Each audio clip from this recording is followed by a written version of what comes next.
Alexis, you and I were in a network together, and it turned into the Riotous Roots that grew out of the Resonance Network. And we had a pot of money to figure out how we were going to resource ourselves in this network. So we wanted to bring an equitable practice to how we shared this money. Yep. And the group was 100% POC space, right? It was completely people of color, and all Black and Asian. Oh, that was significant, right? It was always all Black and Asian folks, and we had to decide how we were going to use this money for the projects that were happening locally in our community, and also to like compensate folks for the work that they were doing on these particular projects. And so making decisions about how those resources were going to get allocated brought up some stuff. A lot of stuff. Like one person who was also in the group who, we both had like reputations in the field as being these like social justice consultants, what have you. But the only time we'd been in space together, I had a lot of resentment from, right? Because it was actually a funder convening. And on more than one occasion, I was talking with a funder and she came up and took over the conversation and like physically kind of edged me out.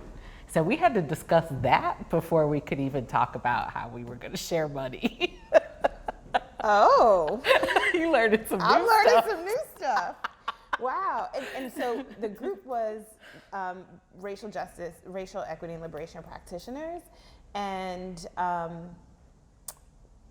so we realized that starting that conversation, number one, had to be rooted and grounded in practice. And we started with, like we were engaged in shared practices that were like our physical practices, like our grounding practices, and also like awareness practices about like how are we showing up, how is our internalized racial oppression showing up, those kinds of practices. We had shared analysis, like historical race analysis about how, things have played out in this country. Like we had all that going in. Right, and that really supported us in having to make a decision about how to spend relatively a lot of money and how to share that money. And so we started by breaking into groups of 3 to answer the question, like, what's your relationship with money? Like, I think the questions were, how do you understand your relationship with money? Like, what is your class now? What was your class when you were growing up, and how did you know? And what did you first learn about money? Something like right, that. Right. Yeah. What did you first learn about money? Yep. That was a lot. That was a whole lot. Because I remembered that like the first way I actually earned money was every time I said please or thank you or yes sir or no sir or yes ma'am in my grandparents' house, I got a coin. Like a dime or a quarter or a nickel. So I was like 3 earning money by performing white dominant culture in my grandparents' house.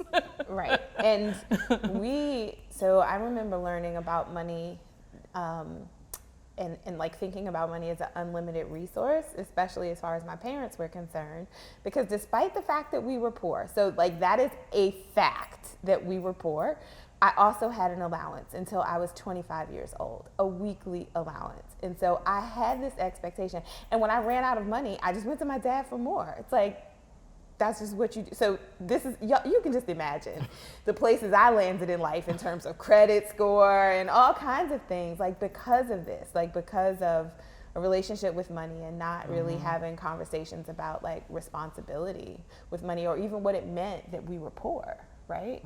And that I keep coming back asking for money for dumb stuff. Yep. So we had to share all of our own stories, understand what they meant to us, and then think about them in an equity perspective. Like some of us had children at home that needed childcare and we were traveling. Some folks did not have children but are caring for elders. The credit score situation. Yes, I'm a co-ED of an organization, but we're an earned income organization. In days that I'm not earning money for the organization, I got to figure out how to make up that difference in the budget, right? Like all those kinds of things. And I'm also helping to care for it. But like we had to bring all that in to think about what do we mean by equity? Like, who's doing the emotional labor in the group? Who's doing a whole lot of teaching and who's not? And, you know, all that stuff we had to discuss. I remember the human component that you brought in terms of like the importance of earning income, and you talked about the folks in your organization who had roles that didn't earn income for the organization, and so your time being compensated to do the work in racial equity and liberation, like that impacted somebody's health insurance being paid for because their role was a structural role. Yeah. Yep, absolutely. Yep. So thinking about, okay, how do we pay? Yeah, the whatever executive assistants, health insurance, right? If I'm not earning money and I'm doing this. Right. And some of us had salaries. Like I was participating and I was in a salaried role, and like, you know, and my job paid for my time to be there. So in terms of thinking about like who would get compensated to do this work, and which communities were going to get resourced and how they were going to get resourced for these particular projects, was a decision that we had to make based on, but we started from like grounding in how do we understand money, and what have we learned, and what have we brought with us into this practice. And all kinds of stuff showed up. So I'll just say that it was a real growth process. It really built our relationship so that I think we trust each other in a different way, and we're still in deep relationship now. And yeah, it wasn't easy getting there. It was bumpy, but it was worth it. We got somewhere better and farther on the other side.